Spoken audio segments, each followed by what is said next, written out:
John Brumby changes his mind on an anti-corruption commission. Police clear a Marupna woman over the deaths of her sons. Science calls for big irrigation cuts in the Murray-Darling. And a real knockout, Warrigal's tribute to its favourite son. Good evening. John Brumby has done a dramatic about-face on the question of an anti-corruption commission. For years, he's derided the idea, but now Victoria is to have one after all. The commission will investigate misconduct and corruption in local councils and the public service, and there'll be new bodies to investigate judges, politicians and ministerial advisors. But as Josie Taylor reports, the Ombudsman will lose some of his powers and will have to answer to Parliament. The man who described anti-corruption commissions as lawyers' picnics today announced one for Victoria.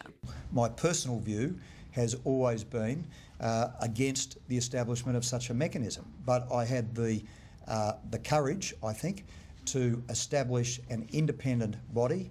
And that body, headed by former top bureaucrat Elizabeth Proust, recommended the establishment of the Victorian Integrity and Anti-Corruption Commission. It will investigate serious misconduct and corruption in the public service and local councils.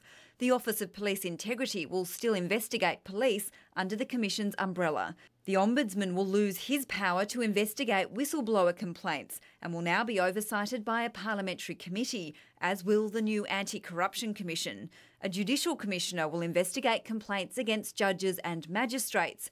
Politicians and their staff could face investigation by a parliamentary commissioner. One of the biggest backdowns in Victoria's political history. While the opposition's long called for an anti-corruption commission, Labor has resisted one for more than a decade through a gangland war and serious cases of police corruption. The Premier denies November's election prompted his change of heart.